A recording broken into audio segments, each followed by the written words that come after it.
Chers téléspectateurs, chères téléspectatrices, bonsoir et bienvenue à cette édition de votre rendez-vous hebdomadaire d'actualité Zoom sur. Ce soir, nous vous amenons à la découverte du projet Nouvelle Vie lancé vendredi dernier par le président de la République, Mohamed Ould Cheikh Ghazouani. Ce programme ambitieux vise à offrir une nouvelle perspective à 9118 familles défavorisées résidant dans 28 quartiers informels des wilayas de Nouakchott Sud et Nord. Grâce à Nouvelle Vie, c'est son nom, ces familles auront désormais accès à la propriété foncière dans un environnement doté de tous les services de base nécessaires à leur bien-être. Cette initiative marque le début d'une amélioration significative de leur qualité de vie, une avancée qui ne pourra qu'apporter des changements positifs dans leur quotidien. La mise en œuvre du projet est assurée en parfaite coordination par les départements de l'habitat et de l'intérieur avec la supervision directe de l'Agence de développement urbain ADU.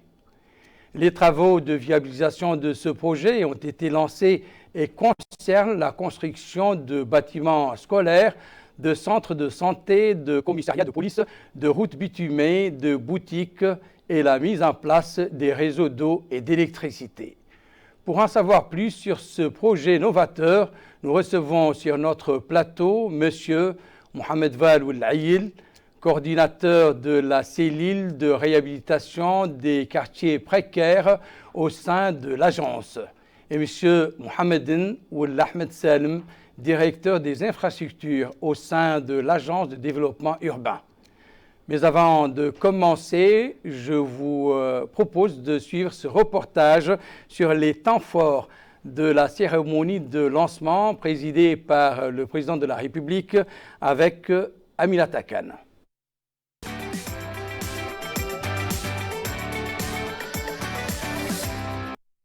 Nouvelle Vie, un projet novateur qui ambitionne d'offrir tous les services de base ainsi que la propriété foncière aux habitants démunis des Moukhata'a de Nouakchott Nord et Sud pour améliorer leurs conditions de vie.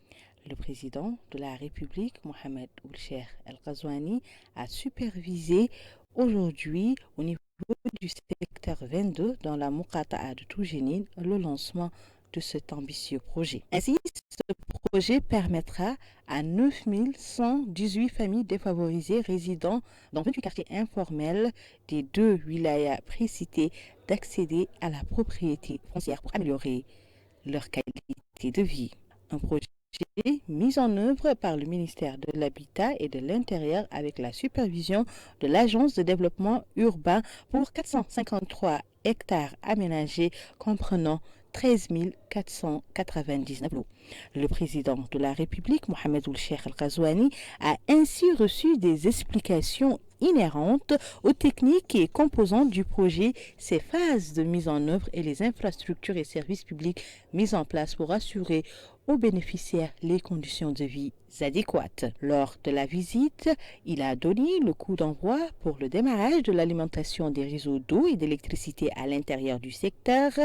Le chef de l'État a mis à profit sa visite pour inaugurer les axes routiers bâtis avant de s'informer de l'opérationnalité des points de vente des produits alimentaires subventionnés mis en place au sein du secteur. Le centre de santé n'a pas été en reste et a constitué la dernière étape de la visite du président de la République où il a également donné le coup d'envoi de fonctionnement de cette infrastructure sanitaire. Il est à noter que c'est dans le souci d'offrir aux citoyens les conditions idéales que les travaux de viabilisation du secteur ont été lancés et ont concerné la construction de 3 écoles fondamentales, un collège, un lycée, d'un centre de santé, d'un commissariat de police et de plusieurs kilomètres de routes bitumées, ainsi que la mise en place des réseaux d'eau et d'électricité dans le secteur. À cela s'ajoutent 10 boutiques de distribution de produits alimentaires subventionnés.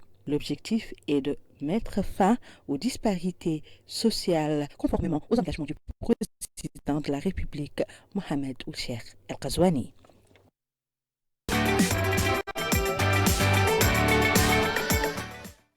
Rebonsoir et merci de nous rester fidèles. Et pour commencer, quels sont les enjeux de ce projet, d'autant plus que son lancement a été donné par le président de la République le vendredi dernier.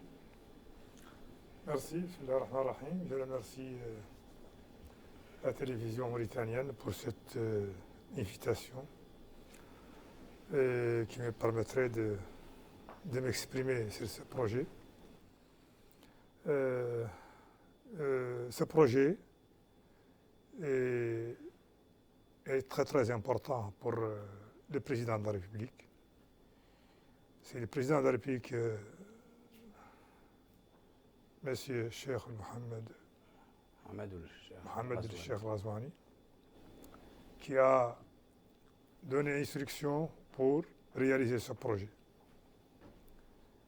Il a permis de dégager aussi les financements de ce projet et il a déjà visité 2 fois ce projet. Il l'a visité pendant la réalisation et il l'a visité pour l'inauguration finale, ce qui prouve qu'il accorde beaucoup d'importance à ce projet. Je peux dire que c'est un projet, il n'y a jamais eu un projet de ce genre en Mauritanie. C'est vraiment l'un des projets les plus complets sur le plan infrastructure de base, sur tous les plans, parce que nous pouvons constater que ce projet permet aux familles mauritaniennes éligibles qui ont habité de vivre une nouvelle vie. C'est pour cela qu'on l'appelle une nouvelle vie. Ça permettra à ces familles d'avoir un terrain propre. Ça permettra à ces familles d'avoir un branchement électrique, électricité eau. Ça permet à ces familles d'envoyer leurs enfants aux écoles qui sont construites dans ce site. Il y a 3 écoles primaires, il y a un collège, il y a un lycée, il y a un centre de santé, il y a aussi un commissariat de police. Un projet donc ambitieux. Complet. Est-ce que c'est votre avis, Mohamedan?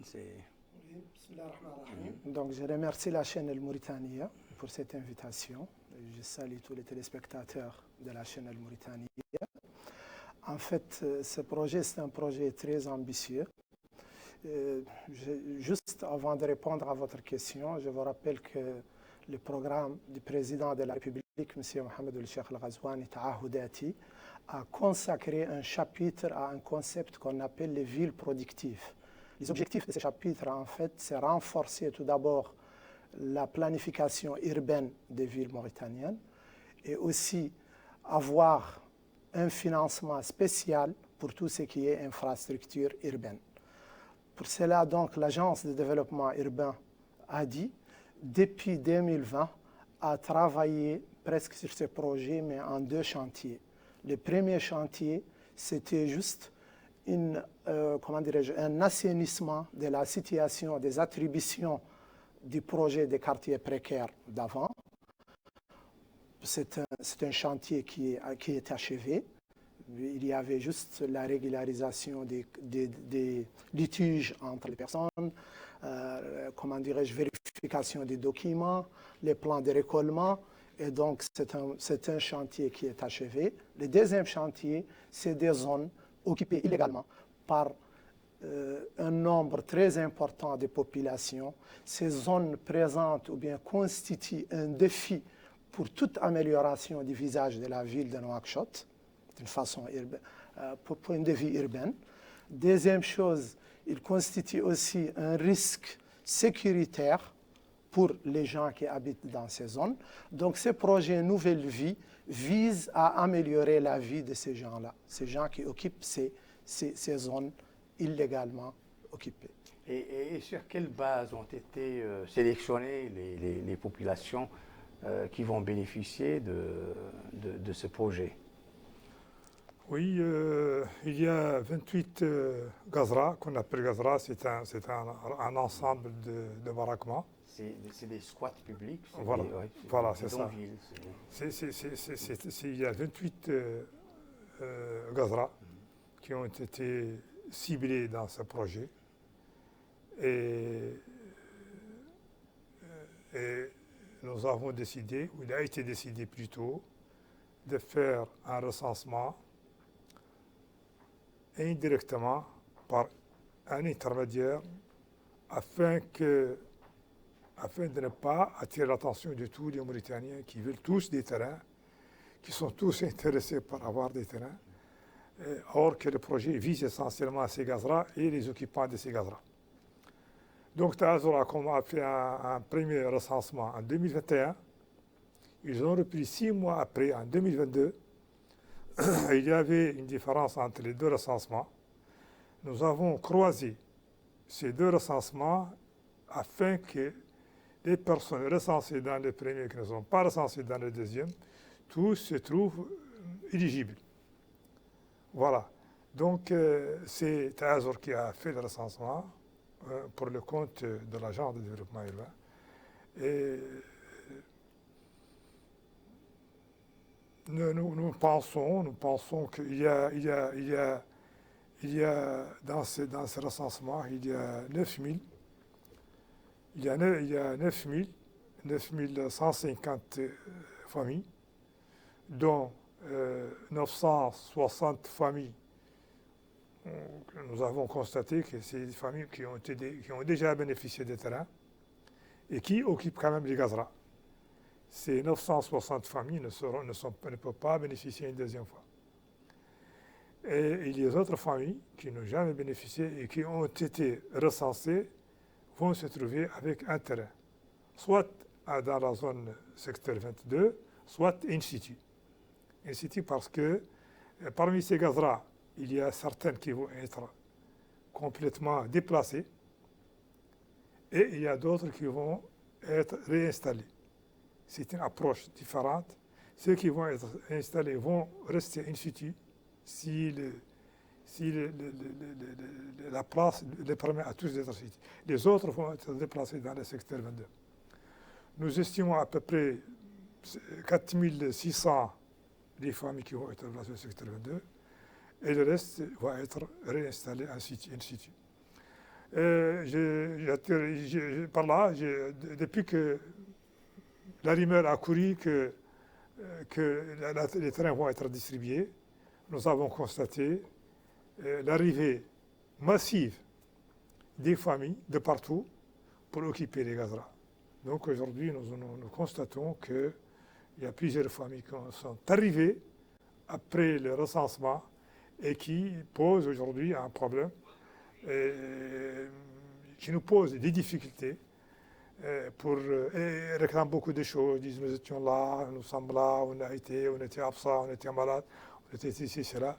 Mais en tout cas, on est ferme pour ne faire bénéficier que ceux qui ont éligible. Je signale ici que le président, M. Mohamed El Cheikh Razouani, a dit qu'il ne laissera aucune famille en marge. Et je signale que tout le monde bénéficiera par un terrain. Mais on ne peut pas tout faire à la fois. C'est déjà presque 10 000 familles qui vont bénéficier de ce projet et il y aura un autre qui va suivre. Et ainsi, par là, je vais rassurer les familles qui n'ont pas bénéficié par cette distribution, qui vont bénéficier pour une autre fois d'autres opérations de longue haleine. C'est juste, je peux ajouter, par rapport à mon collègue, que le recensement, on peut dire que c'était un peu discret pour s'assurer que les bénéficiaires vont être vraiment les habitants de ces Gazra-là. Donc pour cela, c'était dans le cadre du recensement d'État Azur qu'on a récolté toutes les données qui concernent ces Gazra-là. D'accord. Il y a quelques mois, je me rappelle que le département de tutelle, en l'occurrence celui de l'urbanisme, avait procédé à des opérations de déplacement de personnes qui ont squatté au sein particulièrement de la zone de Tefrak Zena. Est-ce que ces personnes sont concernées aujourd'hui par cette opération? Puisqu'il y en a quand même qui sont revenus après. Bon, il y avait eu 2 déplacements L'un concernait les gardiens de Tebrazine. Cette opération avait été entamée par le ministère de l'Habitat et de l'Urbanisme et un secteur prévu à cet effet a été préparé et des familles de gardiens de Tebrazine ont bénéficié. Et il y a un autre projet qui concernait les gens du Warf. On a fait encore la même opération pour les gens du Warf. On a préparé un terrain. Il avait été préparé sur le plan viabilisé, mis hors d'eau, et on a déplacé les familles qui étaient au Warf. Après avoir fait un recensement, on les a recensés et on les a déplacés. Ils sont maintenant dans leur propre terrain et ils bénéficient de beaucoup de services. En fait, ce projet ne concerne pas tous les Gazra de Nouakchott. Ça concerne 28 Gazra de Nouakchott déjà identifiés. C'est ces Gazra-là qui sont concernés par ce projet. Et quelle est la superficie des lots qui vont être attribués à ces populations?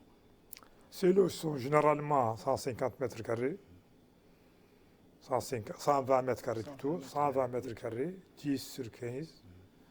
Et généralement, ils sont 10 sur 15, 120 mètres carrés. En fait, pourquoi on a choisi 120 mètres carrés? C'est à cause du nombre de familles qu'on doit déplacer. Ça veut dire que la zone aménagée, c'est une zone de superficie 450 hectares, mais il faut élaborer un plan moderne, ça veut dire un plan qui contient aussi les lots pour habitation, mais aussi des réserves foncières pour les équipements, pour les espaces verts, pour les places publiques, pour comment dirais-je, éventuellement des universités, ainsi de suite. Donc pour cela, on était obligé, vu le nombre de personnes habitant dans ces gazras, d'avoir un terrain de 120 mètres carrés. Donc la zone contient 13 499 lots pour habitation, la zone du secteur 22. Ça veut dire la zone de recasement. Ouais. Est-ce qu'il y a des conditions particulières pour bénéficier de ces terrains qui ont été viabilisés? Autrement dit, est-ce qu'on interdit à ces gens de les vendre une fois acquis, mis à leur disposition? Oui, c'est une question très intéressante. Notre expérience nous a justement conduit à verrouiller ce genre de choses. Parce qu'avant, je me rappelle bien, on avait fait ce qu'on appelle le tirage au sort. Et les familles ont vendu ça, un document qui n'est rien du tout, qui permet tout simplement d'attribuer aux personnes concernées des lots de façon aléatoire, pour ne pas favoriser. Et ce document avait été vendu, nous avons trouvé des gens qui l'ont vendu, d'autres qui l'ont acheté. Maintenant, nous avons fait de ne pas faire le tirage au sort, mais de prévoir dans le recensement un code. C'est ce code-là qu'on le donne à la famille quand elle va se déplacer. Un code lui est donné. Elle va se déplacer au secteur 22. Elle montre ce code pour l'équipe d'accueil. Et à partir de ce code, ils connaissent le numéro, le lot, leur lot en place. Et certainement, on va mettre 6 mois, 7 mois avant de donner le document afin que les gens, les bénéficiaires puissent s'installer et profiter de leur terrain. Pour justement éviter ces ventes. Exactement. Oui, Mohamedoune, quels sont les travaux de viabilisation qui ont été faits au sein de ce secteur? En fait, pour ce secteur 22, quand on a décidé de trouver une zone de relogement de ces gens-là, on a commencé à lancer des travaux d'apprêtement. Tout d'abord, on a fait un terrassement de 450 hectares. La zone était une zone impraticable, ça veut dire des dunes de sable seulement. Donc on a fait le terrassement, puis la mise en place des routes, des pistes, ça veut dire 15 km de pistes et 8 km de routes bitumineuses, puis les travaux de bornage de la zone une fois que c'est terrassé. Donc, comme ce que je viens de dire, la zone contient presque 14 000 lots, plus les réserves pour les équipements, ainsi de suite. Et après, la mise en place d'un réseau d'électricité, un réseau d'eau, les travaux de construction des équipements scolaires, ça veut dire 3 écoles fondamentales. Bien sûr qu'on a choisi l'emplacement selon les sous-secteurs. Dans chaque sous-secteur, on a mis une école, un collège, un lycée, puis des boutiques pour la vente des produits subventionnés, ça veut dire Temouin et SNDP, Société nationale de distribution des poissons. Donc de la même manière aussi, on l'a distribué d'une façon qu'il couvre toute la zone du secteur 22. Et encore, pour ne pas oublier les volets du loisir, on a mis une place, on a aménagé une place publique dans le secteur 22. D'accord? Ensuite, bien sûr, les postes de santé. Ça veut dire qu'on a essayé d'éviter les erreurs du passé. Avant, on amenait des gens dans des zones où il n'y a pas vraiment de conditions de vie. Et donc, ça veut dire qu'ils ne vont pas être stabilisés dans ces zones-là. Donc, pour éviter ce genre de choses, cette fois-ci, on a essayé de tout mettre en place avant d'amener les gens. Et dans quel état était ce secteur 22 avant cette opération de viabilisation? C'était des dunes de sable, comme vient de dire Mohamedan. C'était des dunes de sable impraticables, inaccessibles. Il a fallu beaucoup de moyens et beaucoup d'efforts pour l'aménager. Donc ça a coûté très cher. Maintenant, c'est une zone aplatie, très belle. Et vraiment, je ne sais pas si vous avez vu, c'est vraiment un quartier chic, très joli. On aura l'occasion de le... Et en quoi ce projet diffère-t-il des autres infrastructures que le département mettait à la disposition des populations? Oui, c'est vraiment un projet très différent des autres, par rapport aux autres projets qui ont été faits avant. C'est un projet innovateur, parce qu'ici, on a pris le temps, on a pris le temps nécessaire et on a offert les moyens nécessaires pour mettre ce projet vraiment, comment dirais-je, moderne, dans un quartier moderne. Tout ce qui peut être dans un quartier moderne, comme infrastructure, comme a été prévu et a été réalisé aussi dans de bons délais, parce que je vous dis, ce projet a commencé en 2021, presque une année. Le projet est terminé avec toutes ces infrastructures, tous ces aménagements, et il est bouclé en une année. Mais donc on a tenu compte, avant on ne faisait pas ça, avant on installait des familles, avant d'aménager les terrains, on installe les familles avant qu'on prépare des infrastructures de base, et on essaye plus tard de faire suivre les infrastructures de base après, qui viendront très tard. C'est pour cela que les familles qui ont bénéficié des anciens projets n'ont pas occupé ces places-là, parce que les écoles n'étaient pas disponibles au moment de leur déplacement, parce que l'eau n'était pas offerte à tous les quartiers, parce qu'il n'y avait pas aussi une santé, et parce qu'il n'y avait pas d'infrastructures comme le goudron, etc., etc. Ce projet a tenu compte de toutes ces insuffisances et les choses ont été réalisées dans un bon délai. Et moi, je trouve qu'aujourd'hui, c'est un quartier qui bénéficie de bases modernes, complètes encore. Je pense aussi que ces projets diffèrent des autres par la grande coordination entre les différents départements. Justement, quels sont les partenaires? En fait, les partenaires, c'était le ministère de l'Habitat, le ministère de l'Intérieur, le ministère de l'Équipement, le ministère de l'Hydraulique, le ministère, le ministère de la Pêche, CSA, TAZUR, le ministère de la Défense. Donc, tous ces départements-là étaient vraiment en coordination pour faire bouger ces projets-là. D'accord. D'accord. Ouais. Et quels sont les délais, pour ce projet? Vous pensez que En réalité, ça fait 2 ans, parce que les plans du secteur 22 a été approuvé le 27 octobre 2021 par le Conseil des ministres. Donc, une fois qu'il est approuvé, donc c'est là où on a commencé les travaux d'apprêtement, ainsi de suite. L'apprêtement, ça a pris du temps. Une fois que l'apprêtement est achevé, ça veut dire le terrassement du terrain et tout ça, on a commencé à mettre les routes en place, puis les infrastructures scolaires, tout ce qui est construction, ainsi de suite.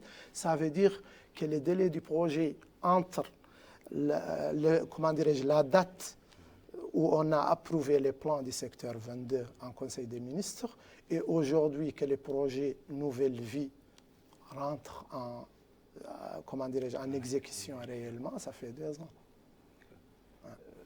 Moudir, est-ce que vous avez des problèmes pour sélectionner les populations, puisque vous l'avez dit tantôt, aussitôt les populations ont l'information, il y a eu des pressions chez vous, des gens qui ne s'intéressaient pas à des terrains viabilisés sont venus prétendre qu'ils n'en ont pas. Est-ce que vous avez été confronté à ce problème, à ce genre de problème? Oui, nous avons commencé, après l'inauguration de ce projet a été faite par son Excellence Monsieur le Président de la République, Mohamed El-Cheikh Razouani, le vendredi dernier. Le samedi, nous avons commencé nos opérations, le samedi, les premières opérations. Quelles sont ces opérations? Elles ont porté sur quoi? On a commencé à déplacer les familles éligibles en présence du ministre de l'Habitat, du Wali de Nouakchott Nord, avec les Hakem. Nous avons déplacé des familles vers le secteur 22, des familles éligibles. Quelles sont justement les conditions qui font de ces bénéficiaires? Parfait. C'est que nous avons mis en place des engins, gradeurs, bennes, camions, bis. Nous avons mis le matériel et des manœuvres. Les manœuvres enlèvent, démontent les baraques. Les bidonvilles. Démontent les baraques de façon sans pourtant casser quoi que ce soit. Mettre ça dans les camions. Et quand c'est la famille, son matériel est mis dans un camion, il y a un bus climatisé où la famille y va, elle monte et va vers le secteur 22 avec le code dont je vous ai parlé. Ce code, il le présente à une autre équipe au secteur 22 qui prennent ce code et qui l'amènent dans son lot. D'autres manœuvres sont là-bas, descendent doucement le matériel du camion et la famille l'aide à s'installer dans son lot. Ça, on a commencé l'après-midi vers 16h dans une gazra qui s'appelle Mbout. C'est une gazra très célèbre. Et nous avons déplacé cette famille. Cette journée-là, en réalité, c'était une journée tout simplement pour commencer. Pour commencer parce qu'il fallait commencer ce travail. Aujourd'hui, donc lundi, nous avons commencé à deux niveaux. Nous avons commencé à déplacer les familles au niveau de Nouakchott Sud, à Rabat particulièrement, et au niveau de Nouakchott Nord, la gazra d'Mbout, dont je vous ai parlé tout à l'heure. Nous avons déplacé aujourd'hui plus de 40 familles au niveau d'Arabat. Il y a là-bas une gazra qui s'appelle Zengue. Une gazra, nous avons déplacé, terminé, nettoyé complètement, il s'agissait de places publiques et des petites voies. Nous avons tout nettoyé. Nous avons déplacé les familles. Ce soir, ces familles sont dans leur lot, tranquilles, sans aucune plainte. Et nous avons déplacé une vingtaine au niveau de la gazra d'Mbout. Nous avons des difficultés, oui, nous avons des difficultés parce que les familles qui sont arrivées après le recensement sont là pour dire tout, pour dire nous étions là, on ne nous a pas recensés, nous étions absents, on était malades, on était ici, là. Donc c'est les difficultés que nous rencontrons. Il y en il y a des difficultés. C'est pour cela, dans notre traitement, il y a un comité de plainte, un comité au niveau du ministère de l'Habitat où tous les citoyens qui portent plainte et qui prétendent qu'ils ont été oubliés vont être reçus par ce comité, vont traiter les cas et si vraiment il s'avère que c'est des gens qui ont raison, il envoie ça au comité d'exécution qui mettent ces citoyens ou ces citoyens dans leurs droits. Et donc, d'accord, c'est dans un souci de transparence que je reviendrai à la même question de sélection. Comment s'est passée la sélection? Puisque nous le savons très bien, la zone aménagée ne peut pas contenir toutes les populations qui ont envie de bénéficier de cet ambitieux projet. Comment cela s'est-il passé? Le premier critère, c'est d'être recensé par le recensement Ta'azur. Une personne qui ne figure pas sur le recensement de Ta'azur, il n'est pas éligible. Parce qu'on juge qu'il est nouveau. Ça veut dire qu'il n'habite pas réellement ces gazara. Donc c'est dans ce sens-là qu'on vous avez procédé. Exactement, qu'on a procédé. Oui. Mais est-ce que cela a suffi à convaincre les nombreuses populations qui squattent encore Ce que j'ai constaté aujourd'hui à Arafat, c'est que les gens ont compris. Nous avons rencontré des familles qui nous ont dit, c'est vrai, on n'était pas là, nous n'étions pas là, mais on n'a pas de terrain, on n'a jamais eu de terrain, nous voulons des terrains. Ça, c'est la majorité des cas. Nous sommes là, on n'est pas venu, on n'était pas là, ou bien moi j'ai loué ici à côté, je suis là, je n'ai jamais bénéficié d'un terrain, et nous voulons des terrains. Donc ça, c'est la majorité des cas. Il y a d'autres qui... Mais en tout cas, aujourd'hui, ce que j'ai vu à Arafat, c'est encourageant. C'est encourageant parce que j'ai vu que les familles qui n'ont pas bénéficié sont vraiment compréhensibles, sont pas nombreuses et n'ont pas beaucoup de preuves pour dire qu'elles ont été oubliées ou qu'elles ont été exclues arbitrairement. Elles ont accepté et ils n'ont pas posé de problème. Par contre, au niveau d'un bout, c'est un peu plus difficile. C'est un peu plus difficile, mais je crois qu'avec le temps, bien que nous avons tout fait, les ministres de l'Habitat, c'est intervenu plusieurs fois aux médias pour dire que les choses claires, que quelqu'un qui n'est pas dans cette liste d'Azur n'est pas concerné. Et cette liste a été diffusée dans les médias, dans les réseaux sociaux. Elle a été affichée au niveau de la direction de l'ADI et des cellules de l'ADI dans des panneaux. Nous avons pris des véhicules avec haut-parleurs circuler dans toutes les gazeras concernées, expliquer aux citoyens qu'il ne s'agit pas d'un recensement nouveau, parce qu'au début, ils ont cru qu'il y a un recensement nouveau. C'est pour cela que ça a un peu compliqué les choses, qu'il n'y a pas de recensement nouveau, que le seul recensement, c'est le recensement d'État qui a été fait en 2021 en 2022, et c'est la base qui nous permet de distribuer les terrains. Les autres citoyens, les autres familles ne sont pas concernés par cette opération, et ça a donné un résultat, mais c'est encore difficile d'estimer le nombre de personnes qui ont compris. Mais les choses, quand même, aujourd'hui, c'est très encourageant au niveau de Arafat, c'est très encourageant. Je tiens ici à souligner aussi que cette opération s'est faite en parfaite collaboration avec les autorités administratives.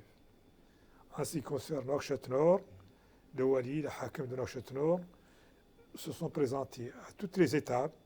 Quel était le rôle? Le rôle était vraiment nous accompagner dans toute cette opération. Et je dirais par là même que les Hakim sont les présidents, les présidents des comités. Et nous leur rendons quotidiennement compte de tout ce qui se passe. Ils sont avec nous, ils nous accompagnent, ils nous sécurisent. il nous sécurise et vraiment nous travaillons en très bonne collaboration avec les autorités administratives. Aujourd'hui, au niveau d'Arafat, le Wali, les ministres, tout le monde était là, ça a donné un caractère officiel. Et encore, le ministre a expliqué que voilà, cette opération concerne ces familles-là qui sont recensées.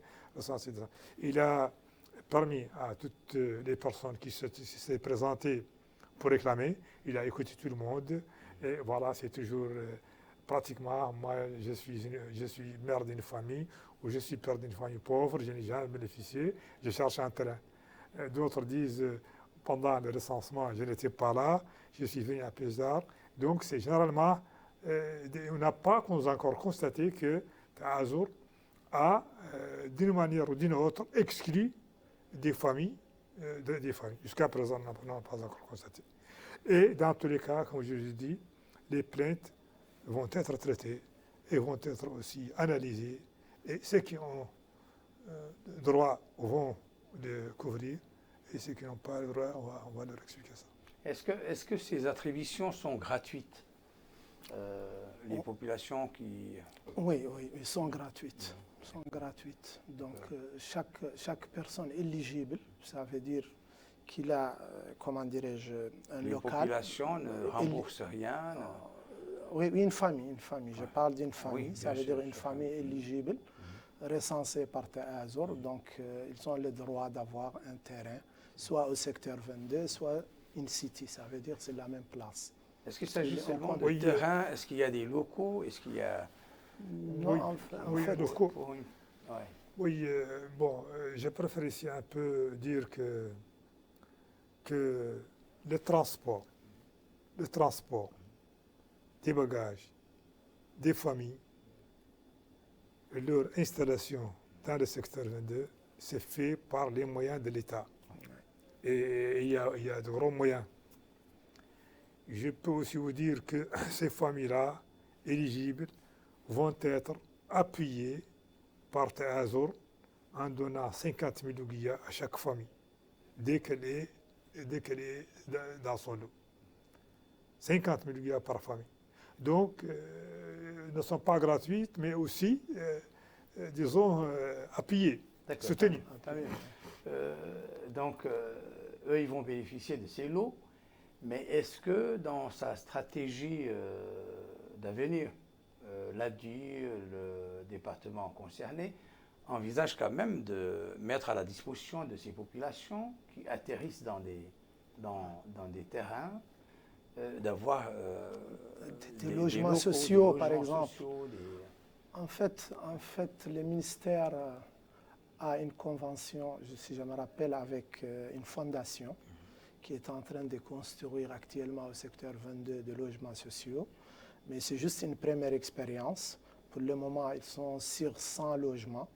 Et ils vont le distribuer aux gens d'une façon, ça veut dire par tirage au sort. Mais quand même, avant, on comptait sur Azur pour les logements sociaux que construit Azur souvent.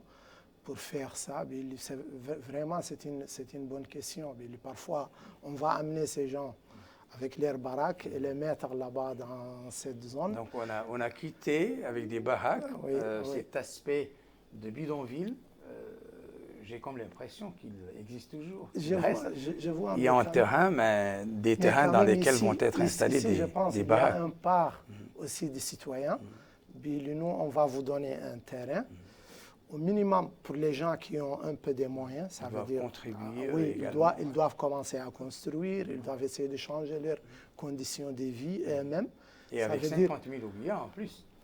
Avec 50 000 oubliés, il faut commencer son chantier. Non, pas du tout, je ne dis pas ça. Non, mais ce que j'ai compris du directeur, que Azur met à la disposition de chaque famille un montant de 50 000 ouguiyas. 50 000 ouguiyas, c'est une subvention, c'est peut-être pour l'aider dans leur déplacement, un truc comme ça, mais ce n'est pas quelque chose avec lequel on peut commencer à construire. Mais je dis que quand même, ces gens-là étaient dans des conditions pénibles, sécuritaires, vraiment pas de conditions de vie. Donc, une fois qu'on leur a donné un terrain viabilisé, où il y a toutes les conditions de vie réunies. Décente. Oui, exactement, décentes. Donc, normalement, on doit essayer quand même d'avoir comment dirais-je, la notion de construire sa maison, d'essayer même... De contribuer d'ailleurs. Exactement. C'est un peu une façon de combattre la politique de la main tendue. Exactement. On vous donne le terrain et... Oui, je vous confirme que 50 000 louis est donné à chaque famille quand elle est déplacée au secteur 22, ça c'est sûr et certain. C'est déjà fait parce que moi je suis tenu personnellement chaque jour d'envoyer à Azor la liste des familles déplacées et le lendemain, il y a un responsable qui vient à chaque famille lui donner ce montant-là. Mais concernant le logement, est-ce que les familles vont rester toujours dans des baraques? Non. Regardons par exemple ce qui est déjà fait. Regardons, je ne sais pas si vous avez été à Tarhil. Je ne sais pas si vous avez été à Tarhil. Vous êtes de Nouakchott, vous avez été là-bas, vous avez vu que le visa a changé complètement. Dès que les gens ont leur terrain, ils ont commencé à construire. Il y a des épiceries, il y a des étages, il y a vraiment... Ils avaient besoin de cette propriété foncière. Voilà, c'est ça. Vraiment, ça a changé complètement. Vous regardez par exemple à Rabat, vous regardez à Tarhil, Toujounine, Bouhdida, vous regardez, le visage a changé complètement. Donc, moi, je crois que dans une première, ça c'est ma vision personnelle, dans une première étape, il faut éradiquer les gazras. Parce que ça, c'est vraiment si vilain, ce n'est pas acceptable. On ne peut pas continuer comme ça à faire des gazras toujours. Les familles nécessitées font les gazras, les familles riches font les gazras. Non, ça ne peut pas aller comme ça. C'est une mentalité. C'est une mentalité qui doit être changée. Il faut vraiment la changer et il faut lutter contre ça. Parce que l'État ne peut pas suivre le développement en horizontal de la ville de Nouakchott. Vous voyez quand même, Nouakchott maintenant, c'est devenu vraiment très grand. Très grand par rapport à très grand. Et ces infrastructures-là ne peuvent pas être suivies partout. Regardez par exemple les axes principaux vers l'axe ML, l'axe Juste, l'axe Rosso, mais c'est vraiment infernal. Ça ne se termine pas. Moi, je crois que dans un premier temps, il faut éradiquer les gazras. Dans un deuxième temps, on pense à faire une politique de logements sociaux. C'est ça ce qui est moderne, ce qui fait dans le monde. Il va y avoir des partenaires privés qui vont faire des appartements, des logements sociaux à tous les niveaux, pour les fonctionnaires, pour les familles, pour les personnes intéressées. Ils louent ça ou ils vendent ça comme ça parce que pour le moment, on n'est pas encore... C'est pas tout le monde qui peut prendre un logement. Cela nous amène un peu à parler justement de la stratégie de votre direction. Indépendamment de ce secteur 22, est-ce que l'ADU compte également élargir cette expérience à d'autres zones au niveau de Nouakchott ou à l'intérieur du pays?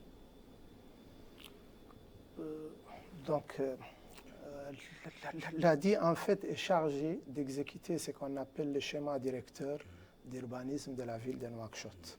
Il est chargé par le département pour l'exécution de ce schéma directeur. Dans ce schéma directeur, il y a plusieurs volets. Ça veut dire les volets urbanisme, les volets assainissement, les volets énergie, ainsi de suite. En tout cas, la première chose à faire actuellement, c'est d'abord la rocade de la ville de Nouakchott. Ça veut dire qu'on doit limiter l'étalement horizontal de la ville de Nouakchott. Parce qu'avec cet étalement horizontal, on ne peut rien faire. Comme ce que le coordinateur vient de dire, à chaque fois, la ville de Nouakchott s'élargit. D'accord? Donc, pour cela, la première chose à faire, c'est tout d'abord limiter la ville de Nouakchott. Essayer encore, on travaille sur des projets, par exemple, d'amélioration du visage urbain de la ville de Nouakchott. Ça veut dire la mise en place des espaces publics, des espaces verts, des places publiques qui n'existaient pas à Nouakchott. Actuellement, l'ADI travaillait sur 6 places publiques, 6 grandes places publiques à Nouakchott. et 25 espaces verts dans les différentes communes de la ville de Nouakchott pour changer un peu la mentalité des gens, malgré qu'il y a des contraintes. Des contraintes, toujours on parle des gazras. Les gazras, il existe dans les quartiers périphériques, mais aussi il existe à Tevrarzena et à Lixar, ainsi de suite. Parfois, on ne trouve même pas une place vacante pour mettre une école fondamentale. Moi, je donne un exemple. L'année dernière, on avait énormément de problèmes pour construire 4 écoles fondamentales au niveau de la commune de Lixar. Parce qu'il n'y a pas d'espace vacant. D'accord. Donc, ça veut dire qu'elle a dit, dans sa mission, il travaille sur tous ces axes-là. Ce n'est pas seulement les quartiers précaires ou bien l'aménagement de ces zones, mais on est en train de travailler sur des projets pour améliorer les visages urbains d'une façon générale de la ville de Nouakchott. D'accord, mais ces projets nécessitent des moyens financiers, une collaboration, un partenariat qu'il faut ambitionner, il faut faire des plaidoyers auprès des bailleurs. Est-ce que vous avez des partenaires, des bailleurs de fonds mauritaniens, étrangers, pour envisager quand même Oui, nous votre travaillons. avancée au sein de la stratégie L'agence de développement urbain travaille pour le compte du ministère de l'Habitat. Ça, c'est notre premier partenaire. C'est le ministère de l'Habitat qui nous confie des travaux à exécuter. On fait avec le ministère des conventions parfois en tant que maître d'œuvre et nous en tant que maître d'œuvre délégué. Ouais, Donc voilà. c'est vraiment notre premier partenaire dans ce domaine. Voilà. Donc nous exécutons les travaux pour son compte. Par exemple, pour ce qui concerne les quartiers précaires, nous avons une convention avec le ministère de l'Habitat qui nous donne un plan et qui nous met à notre disposition un recensement ou une liste pour exécuter le travail. Pour les infrastructures aussi de base, il nous confie des infrastructures où on sélectionne des entreprises et on suit les travaux jusqu'à la restitution des clés aux bénéficiaires.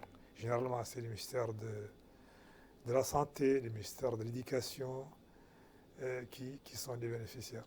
Comme mon collègue vient de dire, vous aurez à constater avec moi que la ville de Nouakchott, malheureusement, il n'y a pas de loisirs, il n'y a rien, il n'y a pas de parc. Les places publiques sont vraiment vides de sens. On ne peut pas aller se reposer, il n'y a pas rien vraiment ici à Nouakchott qui peut attirer une personne pour aller se reposer ou se promener. Depuis quelque temps, nous avons, pour le compte aussi du ministère de l'Habitat, pris des places publiques que nous avons préparées, fait. Nous avons préparé, par exemple, des terrains de foot, des terrains de volleyball, avec une buvette, avec la verdure, avec des tables, quelque chose qui ressemble à vraiment une place publique qui peut permettre aux personnes de se reposer, de s'asseoir, de trouver ce qui les intéresse, ceux qui veulent le volleyball, ceux qui veulent le football, ceux qui veulent se reposer dans un parc, dans la verdure, dans la fraîcheur. Ça, on a commencé, on a déjà fait une à Tarhil, qui est d'ailleurs qui a été d'ailleurs inaugurée par aussi son Excellence, le Premier ministre. Donc voilà, nous, on ne peut pas avoir un partenaire étranger, on ne peut pas l'avoir. Bon, avant, on avait la Banque mondiale qui nous a confié depuis quelque temps, ce qu'il appelle dans le temps le programme de développement urbain. La Banque mondiale est partie, nous sommes maintenant un organisme qui est là, qui fait des prestations pour le compte et pour le ministère de l'Habitat. Tous nos projets sont financés par le budget de l'État actuellement. On a compris donc que vous êtes là pour exécuter des projets qui sont confiés par la tutelle, en l'occurrence le ministère de l'Urbanisme. On est à la fin de cette émission. J'espère qu'on a fait le tour des questions qui peuvent être soulevées. Est-ce que vous êtes vous êtes satisfait, vous êtes rassuré sur ce projet du secteur 22. Et qu'est-ce que vous pouvez dire aux téléspectateurs qui nous suivent sur cet ambitieux projet? Oui, moi je crois que c'est un projet, comme nous l'avons déjà dit, un projet unique qui n'a jamais été fait, moderne. Moi je crois que nous verrons un peu plus tard que ces familles-là vont être vraiment à l'aise et vont construire leur propre logement et vont être à l'aise parce que tout ce qu'il faut, ils le trouvent. Ils le trouvent à côté d'eux. Et je crois que l'État mauritanien a dépensé beaucoup d'argent pour réaliser ce projet. Et normalement, ça, on doit le reconnaître et on doit être fier d'avoir un gouvernement qui prévoit ce genre de projet aussi coûteux pour mettre ces familles, ces habitants concernés dans de bonnes conditions. Donc, ce que je peux dire aux familles déplacées au secteur 22, c'est que le secteur actuellement est prêt. C'est l'occasion de les interpeller quand même, de faire un bon usage. Exactement, pour accueillir ces familles-là. Et je l'ai dit que c'est un projet très important pour l'État, parce que, comme ce que mon collègue a dit, Monsieur le Président a visité le projet 2 fois. Son Excellence, le ministre de l'Habitat, a fait des visites mensuelles au secteur pour vraiment rester, pour essayer d'être proche toujours des travaux qu'on était en train de faire. Personnellement, je suis fier de faire partie des gens qui ont réalisé ces projets.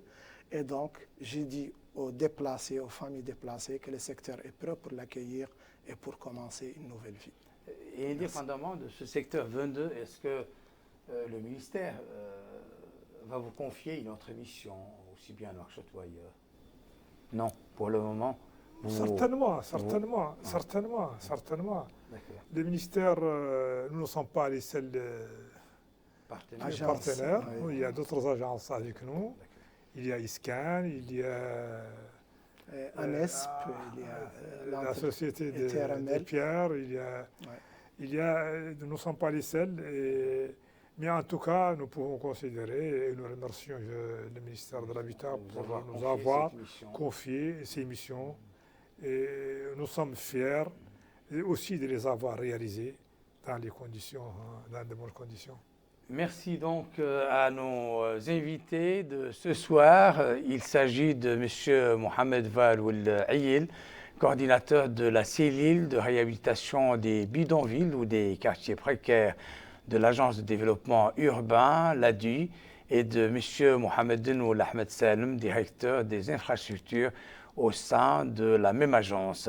Merci également à nos chers téléspectateurs et téléspectatrices. Merci également à l'équipe de la télévision qui a participé à la réalisation de cette émission et à très bientôt pour un nouveau rendez-vous de Zoom sur. Au revoir.